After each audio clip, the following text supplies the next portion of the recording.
কিন্তু যারা আমরা প্রশংসা করলাম, আমরা এত লাভবান হয়ে গেলাম, রাসূল বলেছেন তামলাউল মিজান, হাসরের ময়দানে আল্লাহ তাআলা নেকি দিয়ে মিজানের পাল্লাটা পরিপূর্ণ করে দেয়। এই যে চালাক হয়ে বললেন সুবহানাল্লাহ, আলহামদুলিল্লাহ বলে তো একটা কাম সারলেনি। সুবহানাল্লাহ বলার সাথে সাথে আপনারা বসে আছেন চর বিহারের মাহফিলে, আর আপনাদের নামে আল্লাহ এই মুহূর্তে গাছ লাগাই দিয়েছে জান্নাতের বাগানে। কবে জান্নাতে যাবেন? কবে? এখন থেকে গাছ লাগানো শুরু হয়ে গেছে। এখন আপনারা বলেন, আপনি যত বড়ই পাপিষ্ঠ হন, আপনার নামে আল্লাহ যদি জান্নাতের বাগানে গাছ লাগায়, আপনি কি জাহান্নামী? যদিও হন, ওই গাছের ওসিলায় আল্লাহ তাআলা আপনাকে জান্নাতি ঘোষণা করবে।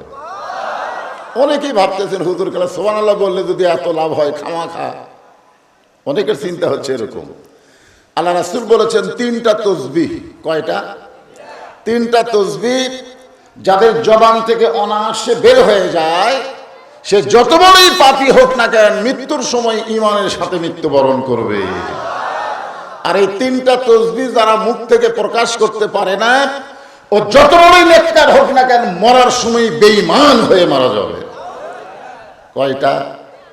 একটা হলো সুবহানাল্লাহ, একটা হলো আলহামদুলিল্লাহ, আর একটা হলো আল্লাহু আকবার।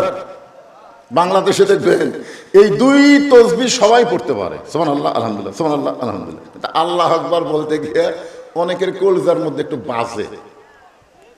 বাংলাদেশে আমরা অনেক বড় দল দেখছি, তাদের ভিতরে কিন্তু আল্লাহু আকবার স্লোগান নাই। জোরে কোন কথা ঠিক কিনা?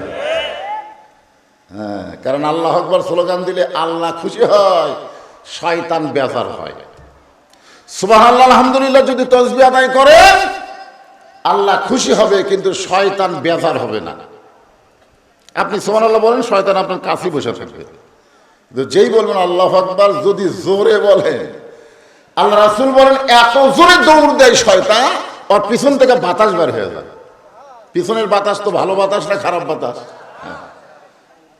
এই জন্য আল্লাহু আকবার আমরা অনেকেই বলতে চাই না। এই তিনটা তসবিহর ব্যাপারে খুবই সজাগ থাকবেন। বক্তা বলার আগে আপনি ইচ্ছা নিজেই বলবেন। রাজি আছেন? আল্লাহর প্রশংসা আমরা কেন করি? আচ্ছা, আপনাদের এই চর বিহারি এলাকায় কি হিন্দু আছে? আছে? আচ্ছা, থাকলেও ক্ষতি নেই না। আল্লাহর প্রশংসা করার এক নম্বর কারণ হলো অমাইয়াবতাগি গয়রাল ইসলামা দীনান ফালাই ইউকবালা মিনহু। আল্লাহ কোরআন শরীফ ইরশাদ করেন, ইসলাম ছাড়া অন্য কোন ধর্ম কেউ যদি গ্রহণ করে, আল্লাহ বলেছেন সেইটা কবুল করা হবে না। আল্লাহর কাছে কবুলযোগ্য একমাত্র ধর্মের নাম কি? আরো জোরে বলেন। আমরা সেই ধর্মের ভিতরে জন্মসূত্রে আমরা মুসলমান। রুহের জগতে, এই দুনিয়াতে আসার আগে আমরা আর একটা জগতে ছিলাম। মায়ের পেট কিন্তু জগৎ না। মায়ের পেট কি জগৎ? সেই জগৎকে বলা হয় আলমে আরওয়াহ। এই রুহের জগতে আল্লাহ তাআলা আমাদেরকে এত পছন্দ করেছে যে হিন্দু বৌদ্ধ খ্রিস্টানদের ঘরে না পাঠাইয়া সরাসরি আল্লাহ আমাদেরকে মুসলমানের ঘরে কবুল করেছে। যে আল্লাহ দয়া করে রহম করে মুসলমানের ঘরে কবুল করলেন, আমরা সে আল্লাহর উপর খুশি না বেজার? তাহলে জবান খুলে আর একবার বলি আলহামদুলিল্লাহ। আল্লাহর প্রশংসা করার আর একটা কারণ হলো, আমি ছোটবেলায় একটা গান শুনছিলাম। ছোটবেলায় তখন গানের অর্থ বুঝিনি, এ বুড়া হয়ে বোঝা শুরু করলাম। এতদিন আমি কিন্তু বুঝিনি, খালি শুনেই গেছি। এখন এসে আমি বুঝতে পারলাম। গানটা কি গাবো?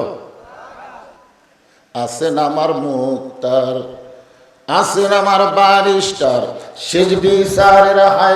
এটা কি হাতত কি ব্যায়াম আছে? নাই কি হলো? চঞ্চন করে গান।